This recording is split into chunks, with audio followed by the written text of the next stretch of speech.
to our Noontime Poetry Readings celebrating National Poetry Month and Poemtown St. Johnsbury.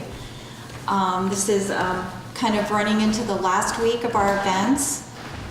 We're so happy that you've participated in many ways, doing the readings and submitting poetry that is posted throughout the town. We do have a list of locations at the front in the reading room. And I highly recommend walking around and looking. I did that over the weekend and it was delightful. It was really fun. And I discovered places that I didn't know were there, which was really good too. I would like to thank Poem City for the inspiration, Alicia and Ann Campbell for bringing it to St. Johnsbury and allowing me to be part of it. The committee members, Bill Biddle, who did workshops, Sharon Biddle, Beth Cannell, Katie Moritz, and others interns who worked on getting the poems printed and posted. I am in appreciation of the host, the Athenaeum, and Bob Jolly for hosting these events and our program tonight, which I highly recommend coming to if you can. Peter Money and Partridge Boswell are performing Los Lorcas. It's poetry and music, and it's a wonderful program. I think you'll enjoy it.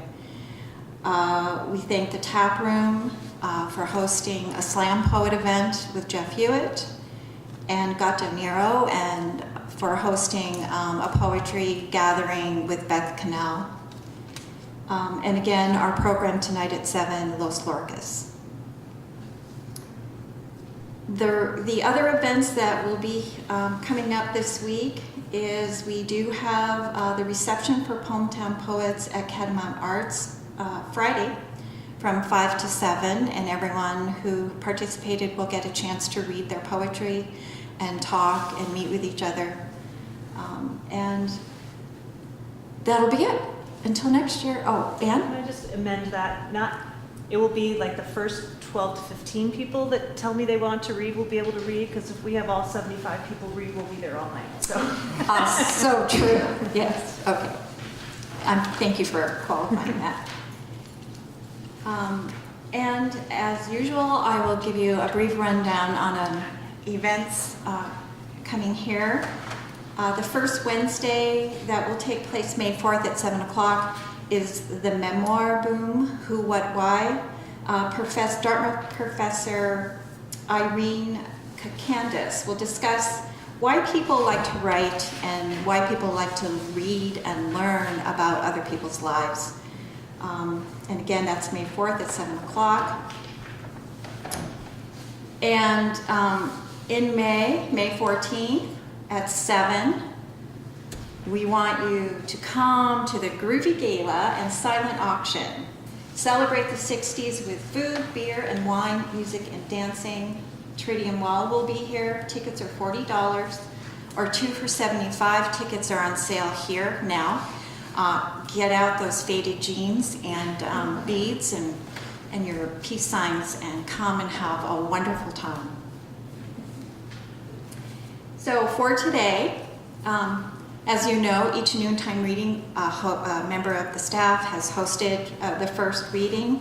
Today it will be our children's librarian, youth librarian, Adele West-Fisher, who will be reading selections of child-friendly poetry and centering on Shel Silverstein, one of my favorites. And I think I covered everything. So I have a list of people who want to read. I will read them in order if you can remember who you follow. Adele will start. Alice will go next. Veer. After Alice, Judy, Steve, Jean, and Philo Ray will be at the end. Gracing us again with some music to top off the end of the program. You can introduce yourselves, and before I forget, I do want you to know that many of the poets, and I could have brought more, actually are in our library in printed form. And I have a lot more. Partridge Boswell, we have his work, Peter Money. But Jim Barrett, who's not here today, he's read twice here. Philo Ray, Rambling Urtzels is in our library.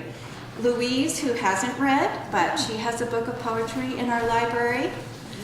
Hi, how are you, Phyllis? Nice to see you. Would you like to read today? Yes, I do. Okay.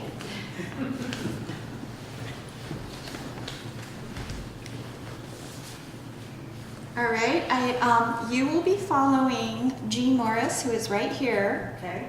And I'm going to have you all introduce yourselves, and if you get lost, I have the list. Okay. And we have Phyllis Hats' books here too.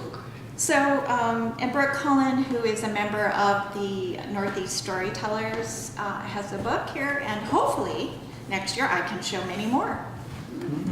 Okay, enjoy. Thank you. Adele West-Fisher. Thank you for coming today and enjoying this poetry with me. I am going to feature Shel Silverstein, and most of you know that he, of course, is an American poet. He is a cartoonist, he's a songwriter, he's done some things with movies, and he's the author of many children's books and poetry books. Sometimes poignant, sometimes always kind of funny, irreverent. And so I just chose a selection of things that I enjoyed reading. These poems, and I know many of you feel the same way I do, they're loved by children, but they're enjoyed by adults as well. So that's why I decided I would just focus on Shel Silverstein, and we can all enjoy and maybe have a chuckle. And you're going to call time on me, right? Awesome. Okay. The first one I'm going to read is called Invitation. If you are a dreamer, come in. If you are a dreamer, a wisher, a liar, a hoper, a prayer, a magic bean buyer, if you are a pretender, come sit by my fire. For we have some flax golden tales to spin. Come in, come in. How many, how much? How many slams in an old screen door depends on how loud you shut it. How many slices in a bread depends on how thin you cut it. How much good inside a day depends on how good you live 'em. How much love inside a friend depends on how much you give 'em. I have a very special poem here today. The name of this poem is Alice. She drank from a bottle called Drink Me, and up she grew so tall. She ate from a plate called Taste Me, and down she shrank so small. And so she changed while other folks never tried nothing at all. This reminds me of when I was a little girl and my mother would ask me to do all those chores that I'm sure we grew up doing or we tried to get our children to do. This book is called How Not to Have to Dry the Dishes. If you have to dry the dishes, such an awful boring chore. If you have to dry the dishes instead of going to the store, if you have to dry the dishes and you drop one on the floor, maybe they won't let you dry the dishes anymore.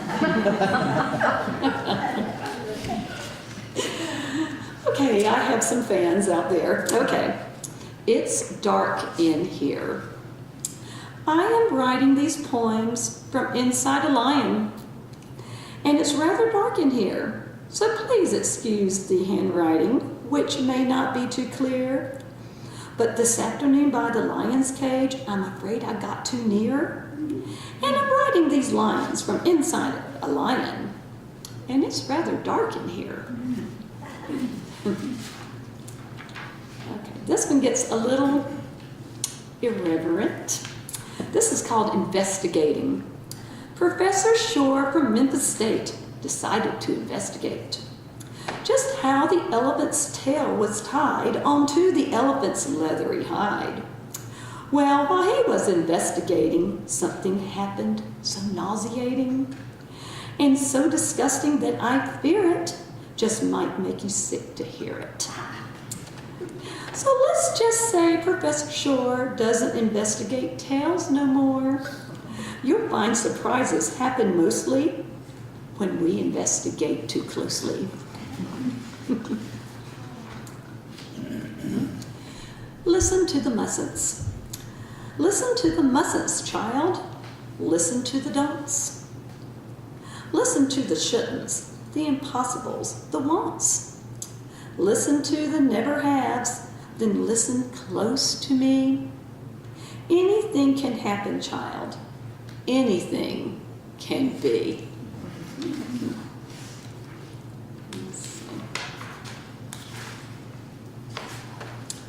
Hug of war. I will not play tug of war. I'd rather play hug of war, where everyone hugs instead of tugs, where everyone giggles and rolls on the rug, where everyone kisses and everyone grins and everyone cuddles and everyone wins.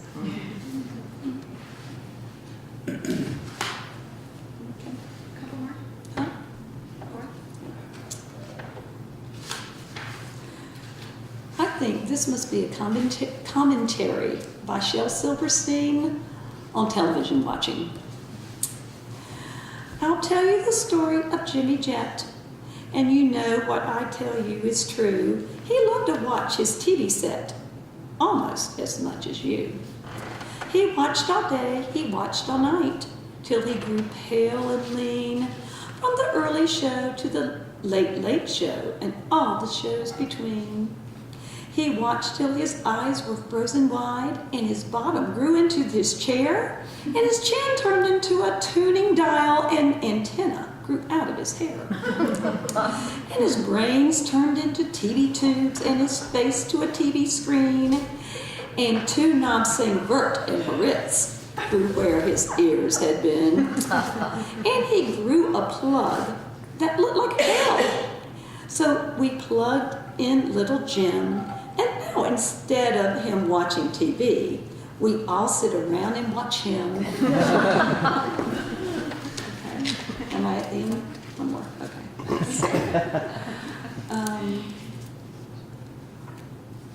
There's so many. Okay. The poets among us, please do not take offense at this. This is a Shel Silverstein observation, and it's called Lizard. And I will close with this. A lizard in a blizzard got a snowflake in his gizzard. And nothing else much happened, I'm afraid. But lizard rhymed with blizzard, and blizzard rhymed with gizzard. And that, my dear, is why most poems are made. Thank you.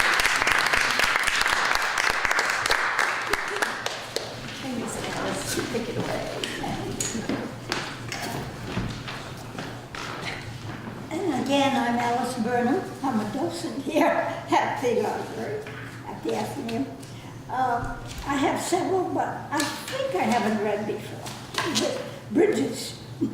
Bridges. Oh, how about that? Bridges are for connecting people, places, and things.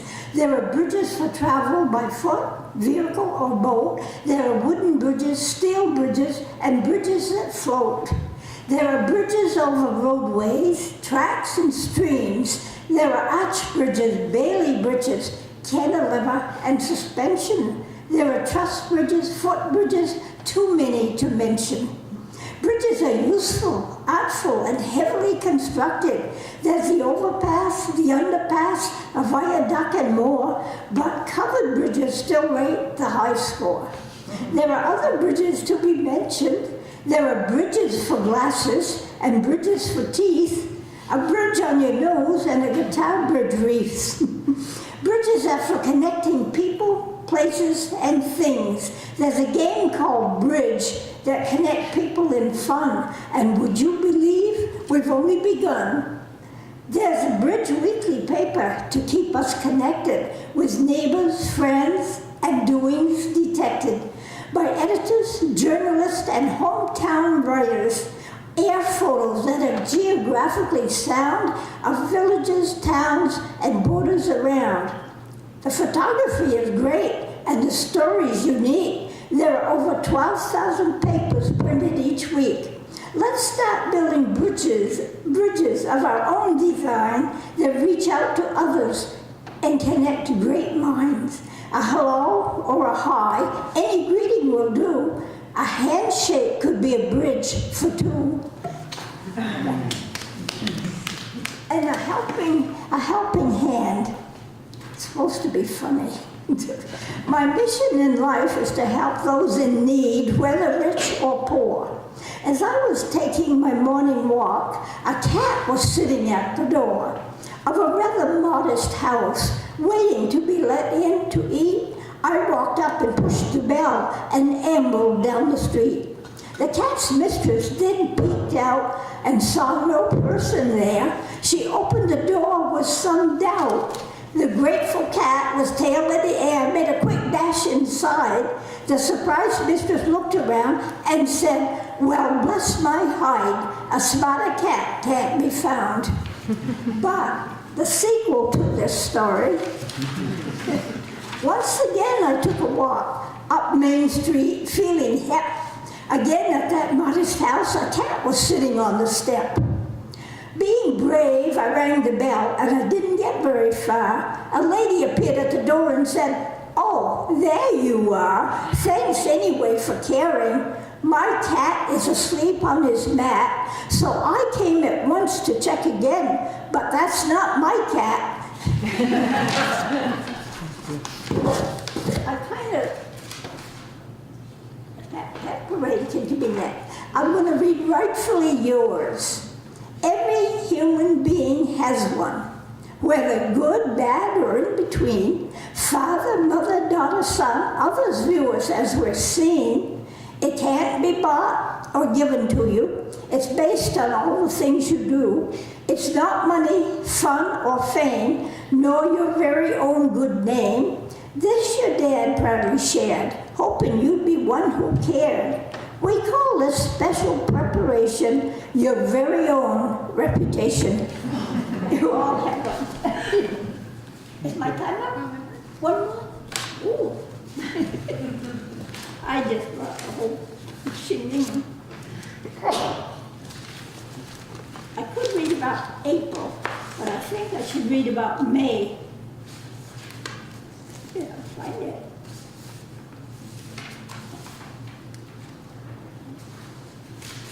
I didn't put it in the file. Okay, we'll read about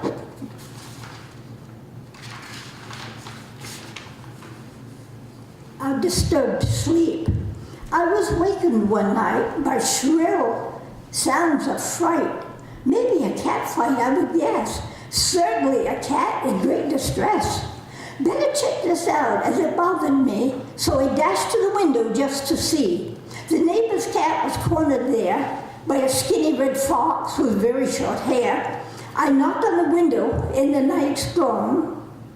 The fox ran away and the cat headed home. Sleep eluded me the rest of the night with thoughts of that cat's dangerous plight.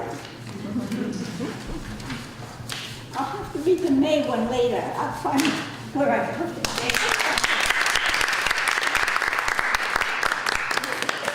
I didn't get to the press parade.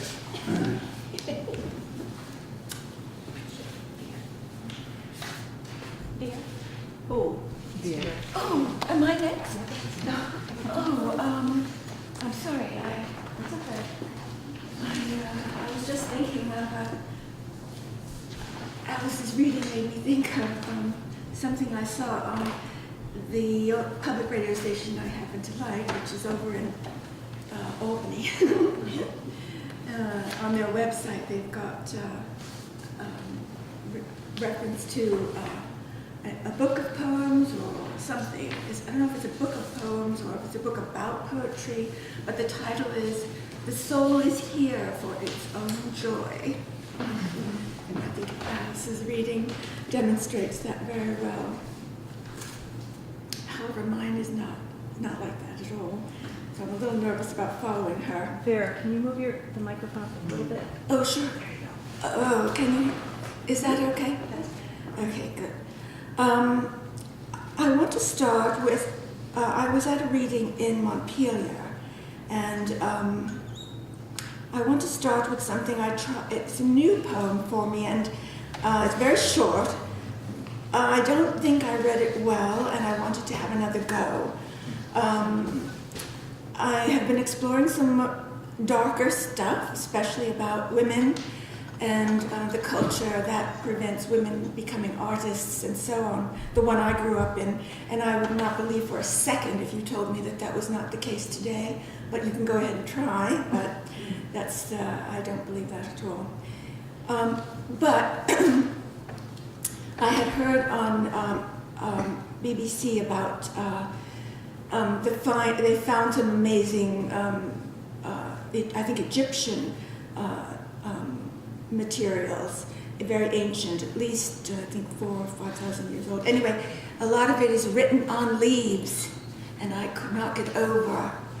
And that is the title of the poem, Written on Leaves. And I want to just say that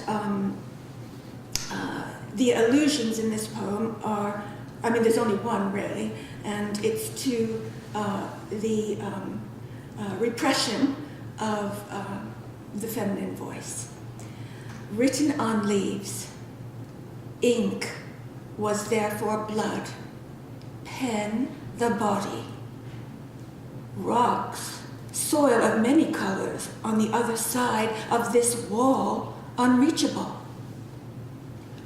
A roof put up against the sky shall fail, thank you. Chalkings of safe travel laid down and always close to this wall, until desire that engraves by touch makes of the floor what wild deer make of a forest its roads. Hands that seize it, though, cannot erode the wind that enters by splittings, by fistula torn gateways, carrying the leaves of seasons, dropping them onto infinite fingers. All right. Thank you. You heard that? Nobody heard it in Montpelier. Sorry to say. I only got a couple. Okay, this is also new, and it's about something that I did to my mother's grave in 1992. Forgiveness. Today's sign is snow falling velvet on the nose, as if a nice animal sits among the offenders, stored in the mind. I might be a reindeer if winter didn't also pile hard the body with frantic addresses to the mighty glyphs for food, bed, gas station. Americans learn to swear, and often, this is it, as if the hotel run by stars doesn't go on emailing, burn another road. Jung says some screw up the real stuff, but also overhear those two crows arguing about what turns the animal eye its black. Who cares, I say, while innocence repeatedly drowns and green night waters do nothing but, with manatee patience, wait for daughters to comprehend that the map over the world isn't joking. It's a matter, the crows reply, after long chord derision, of charting nothing. This isn't, they say, school, kiddo. A headstone comes with every plan. And the great crow help you if you miss the orange we put in your pocket for its bitter zest. Each year is an arm, a leg, carved into that arduous skin. I pretend it's about love and not the stick girl's fluids, her life sweetly dropping. On days unstopped light, she turns an eye white as a pony's. Avoid weathers, they hurt the skin, my mother said, antennae out for God. The pips of creation aren't up there, it turns out. They travel naked in the earth that will hold our names. Absolutely real stones stretched gray to the ocean. This isn't burial, I lied. Only my nail file to dig the stick girl among my dead. Unaware, but not for long, that an orange is beautiful enough to be the sun in dreams.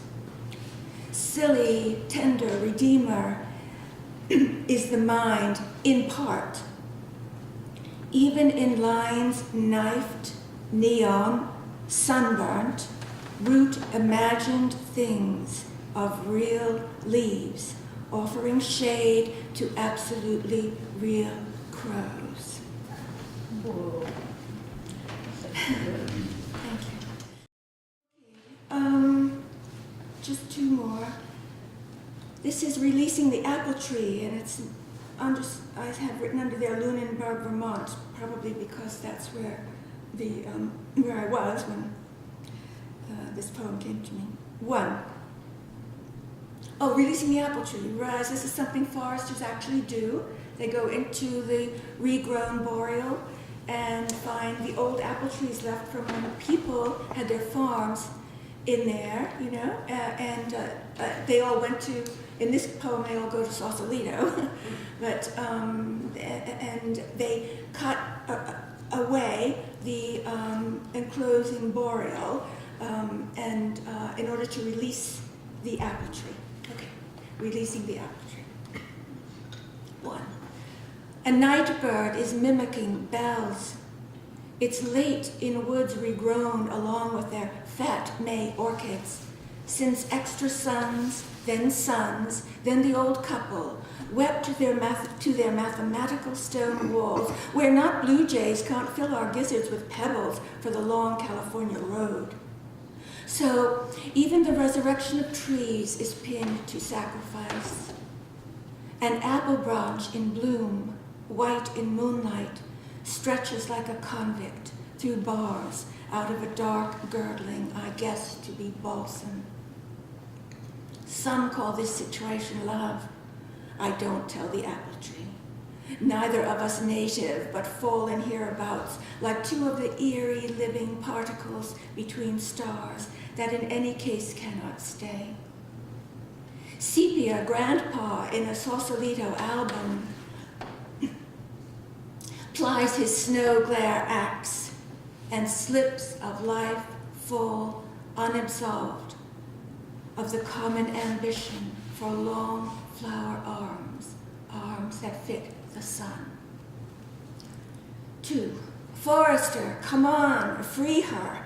Once upon a time, and such like romance of your name survives clear-cut, river silt, kingfishers unseen this long while. Free her if a good fate is to be sovereign, unsolaced except by each next wind. And promise nobly to dawn, noon, and night. The order of your songs will remain, as will ruby throat on her invisible perch, and the winter wren unrolling ribbon after ribbon from his piano. Sometimes I'm the cold, wet forester. Sometimes the flower body's mine. If once upon a time a man convinced the catamount and the river that he knew what he was doing, that every cut will heal, still to the pulse, to the gyre of hope where it blows tonight, all things dance, despite not knowing what on the earth shall be won, what lost by dancing. I know what I am doing, every cut will heal, and the order of song will remain. My last little poem, it's quite little, is based on a line from Emily Dickinson. The juggler's country is his hat. I'm not going to try to explain what that might mean. The Juggler's Country, as he's had Emily Dickinson. My poem is just called The Juggler's Country.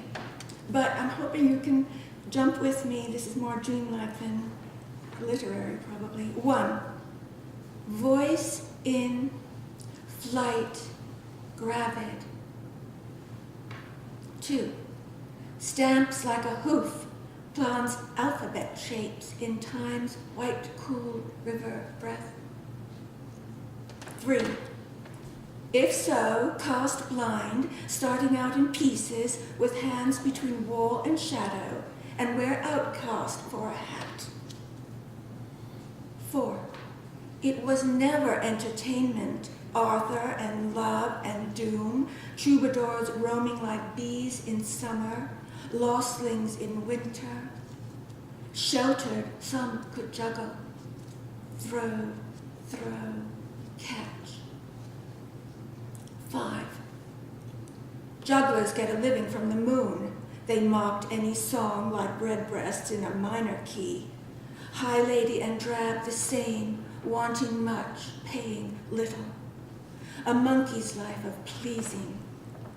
Hooded capuchin in the corner, whips in his eyes, lest a soul in the audience, sliplock, climb the airy ladder. 6. In white, climb, for light tells and is. Oh,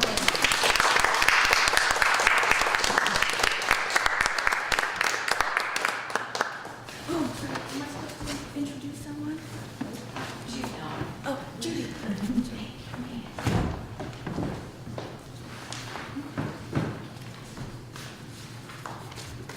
It's beautiful here. Forgive me for reading my first one from here, but my son is here today. I won't embarrass him or anything. But I just wanted to read this in kind of his honor or whatever. It's called The First Day of School. All summer I had waited for the yellow bus to pull up to our farm. My lunch pail plaid like my dress and red knee-highs, ordered from Spiegel's catalog. A new pencil box from the 5 and 10, and brand new, never chewed erasers. I stood outside the chicken barn where my father carried in the last carton of commercial birds. My first day missing the smell of fresh sawdust, the chorus, cheep, cheep, like pond peepers in spring, as my father emptied chicks from long, flat boxes, yellow feathers like cream pouring over my knees as I guided them, skittering to the waterers. My lunch packed, egg salad and Wonder Bread, applesauce from the Macintosh, already dropped in the backyard, homemade pickles and donuts, and a note. When you come home today, tell me what you learned. Hearing then the rattle of the bus, the squeal of traffic lining up as it swayed to a stop, my heart dropped. The door scraping open, light flashing harsh against the yellow feathers in drifts below the barn windows, and the voice from the bus, "Close the door, gross, what is that smell?" A chorus then, "Rank, get us out of here." I followed their eyes to where my father stood, raking the manure pile into a strawberry bed. This busful, repulsed by the sweet ammonia my father brought in each day, like the ocean in summer on the boots he left by the door.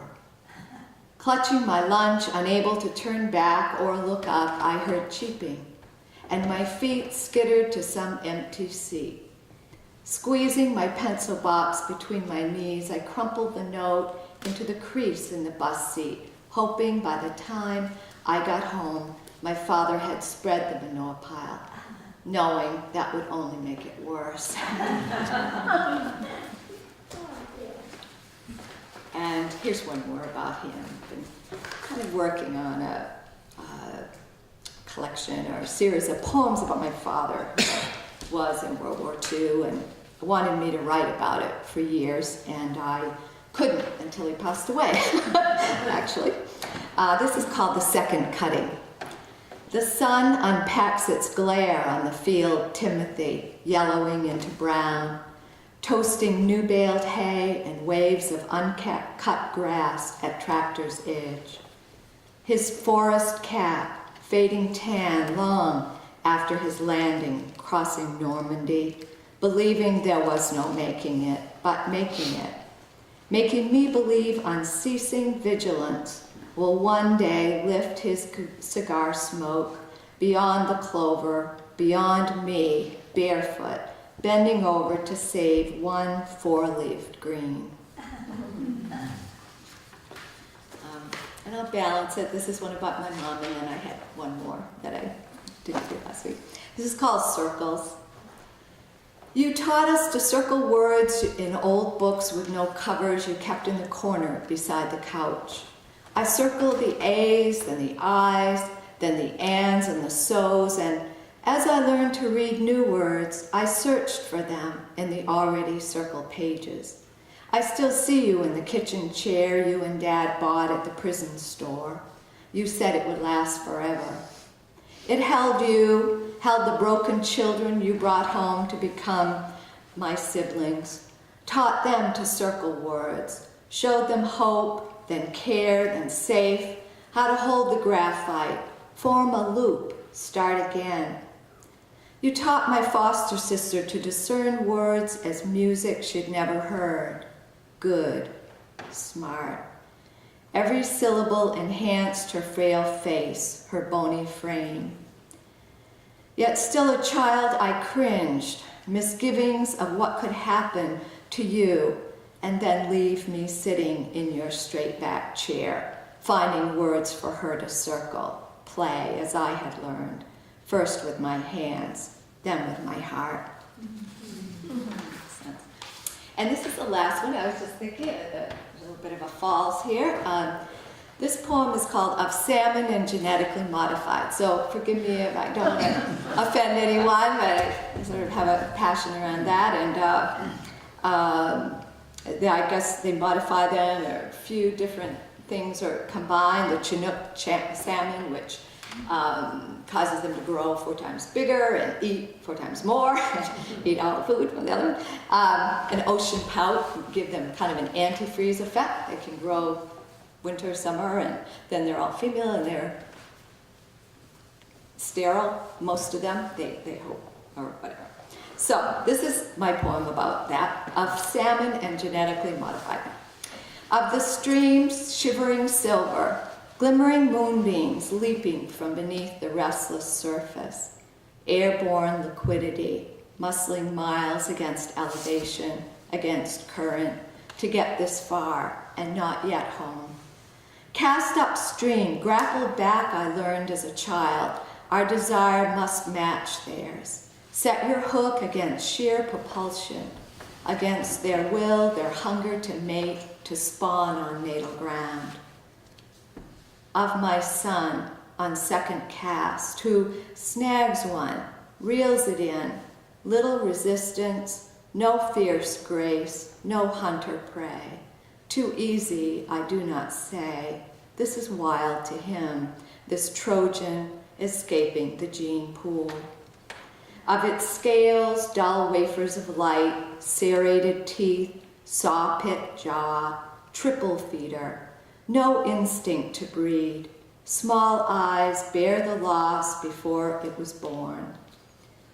Of the stream, keeping fitful as I pass you on to my son, now knee-deep, raising the altered caudal tail in triumph, who will remember the silver blue leapers they used to fight.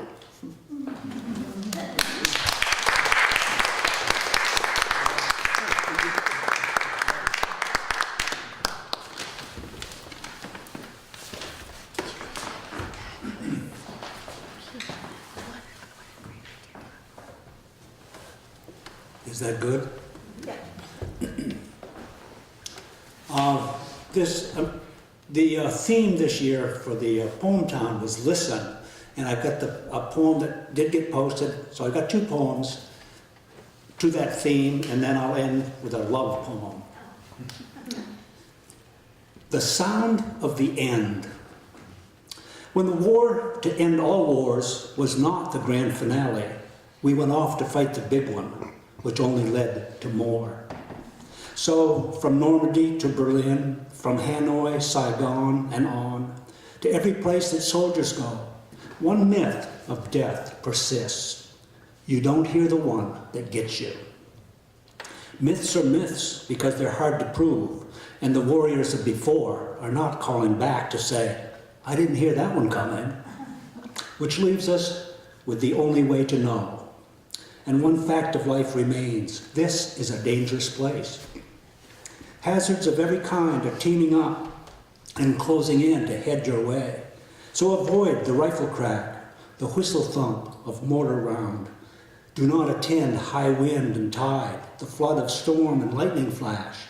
Eat well, wash and brush, and buckle up to drive. Beware of dark things lurking in the night, and tune your ear to all the sounds around. Otherwise, some random thing that isn't yours may take you by surprise if you're not listening.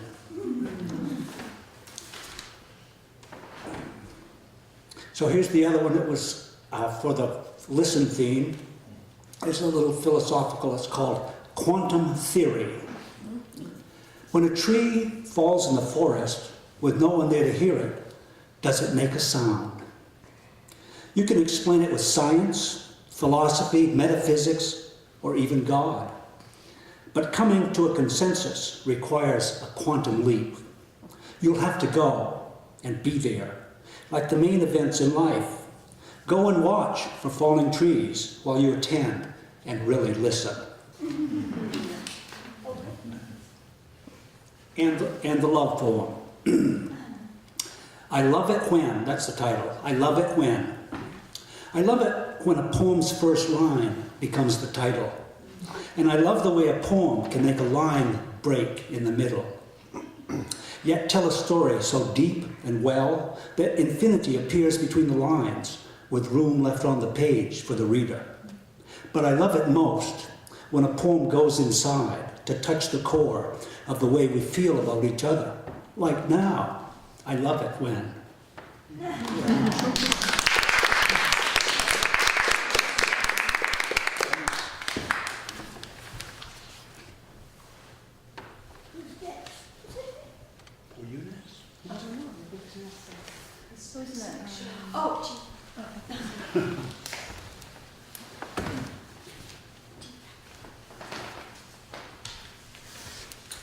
Well, for the third and last time, I'm Ginny Morris.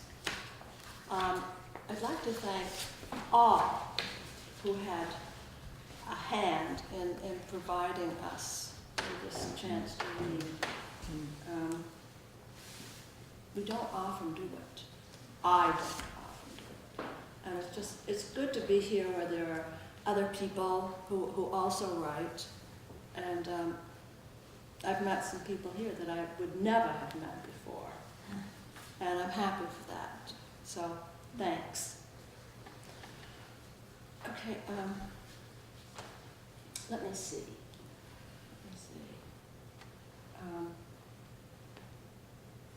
I'll start out with something cute, which is not usually what I do, but I will. Yeah. Well, you mean you missed all of this? Oh. Okay. It's called Things Beckon. Has a title, because I heard that if it doesn't have a title, it's not a poem. Okay, so here it goes. A song lures me through blue passages. Train stations draw me. Green balloons taunt my throat. The mystery of corners, the pull of alleys, the call of strange colors. Always I follow. I have to know where I can be found. Let me see. I'm sorry, I've been so out of sorts this week. So I'm not prepared. Praise to Sendraz and Neruda. The older words awe me. Mine seems so new and so brittle, so young and unformed. Too quickly written, too easily made, they will never withstand this century, or else they will break when the drawer opens, or slide off the paper, leaving blank or half-empty pages. They will melt under the examining eye. The old words are friendly, waiting to be reborn on a new page in a new year from a young word. Oh gosh, I really apologize for this. Oh, speaking of math, I worked for many years in the math department. I am, among other things, a strangeness number -3. You are, among other things, a matrix of all threes. Should we lift up our eyes from quantum mechanical pages, maybe we can couple and play our equations infinitely. There must be. Okay, just to keep in the spirit of my poetry that doesn't always work. Through the spotted gray, a wavering. The title is strict enough, but there are spaces that validity slipped through. Once there was urgency throughout and propinquity back on page 3. Now it's page 123 and almost 149. It's difficult to decipher. Leaves of the finis are all that remain. The wavering, the spotted gray, the words moving heavily and partly unspoken across these names announce its chapter. This is the hour to turn empty pages into themselves. The spotted, wavering gray is only the transcript. What else do I have? Let me know when I've done enough, okay? Here's an interesting one. I cannot tell you of fire, but the King of Spain flames. I cannot tell you of fire, but the King of Spain burns. I cannot tell you of wood, but the King of Spain ignites. I cannot tell you of the King of Spain, but inside the fire and flames, I can tell you of passions. Anything else?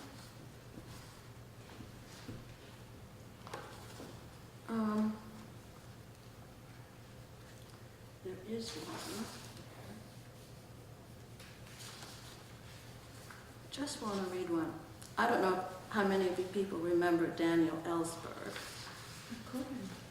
but I do.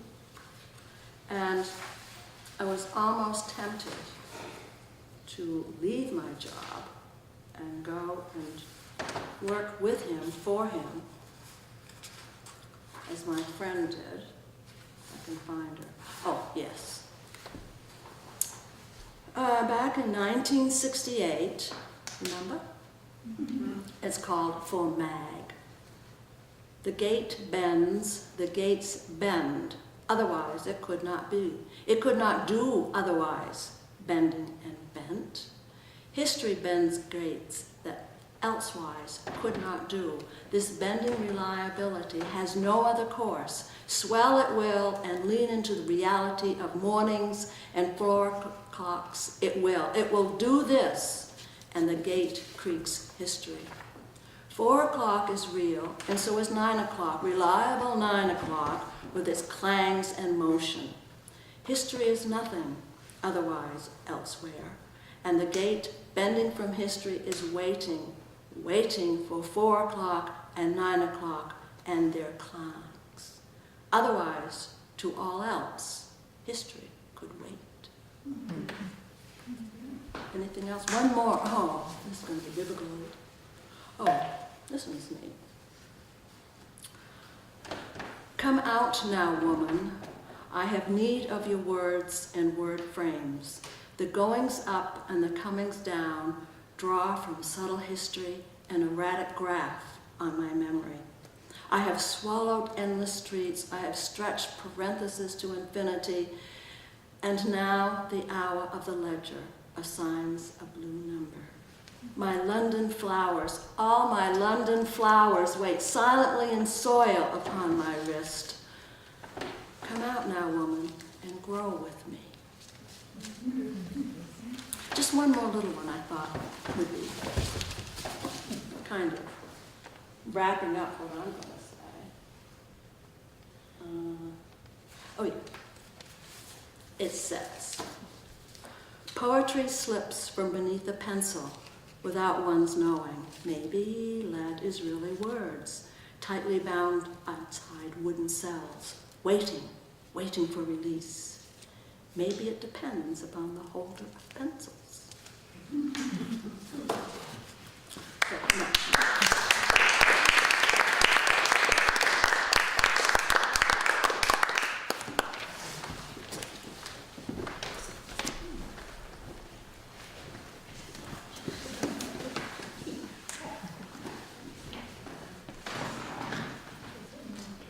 I'm Phyllis Hats.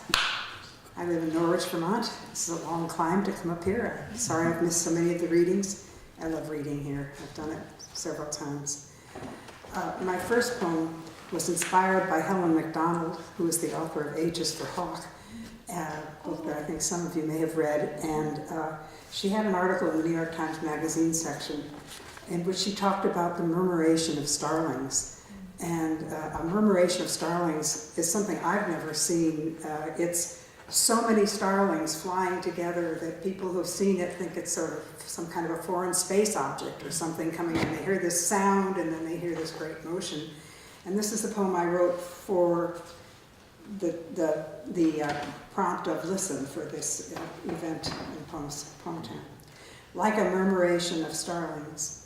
Listen to the desperate tread of thousands of feet, fleeing chaos to live in other lands, locked out, arrested, sent back, though still their numbers multiply and their murmur builds and rises till they seem a huge and alien presence, just as a flock of starlings flying together for safety, clustered in one great swirling cloud, appears a darkly murmuring planet, till landing one by one among the reeds and rushes, they are transformed again to individual birds, each with needs like ours, freedom from fear, food, a place to safely sleep until they find a home.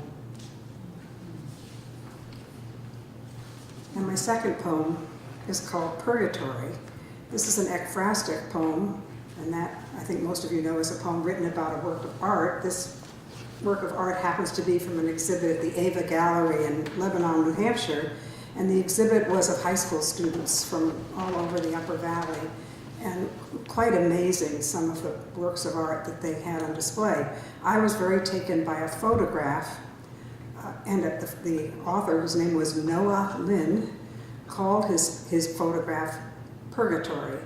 And it's a photograph that's very dark. At the bottom, there's a boy lying on his back in a white costume of some sort of shirt and pants, reaching his arms up. Behind him is a very dark woods, and at the top of the photograph is a house with lights in the window.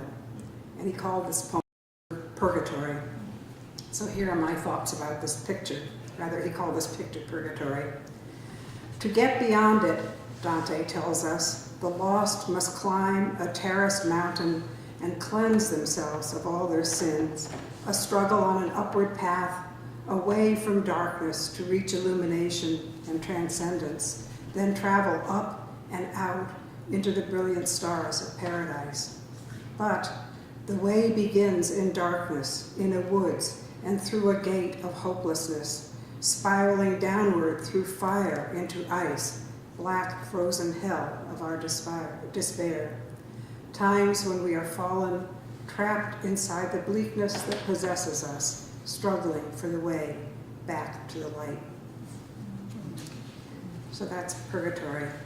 And my last of the 3 poems I brought today is a very new poem based on an experience I had on the southeast coast of Texas last week. And it's called Fall Out at Sabine Woods. And I think you'll understand what the fallout is when you hear the poem. Fall out at Sabine Woods.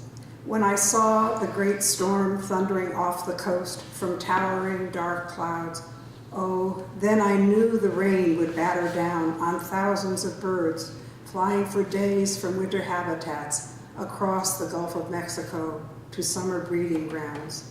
Knew these small songbirds would be tossed and pounded by relentless wind and water.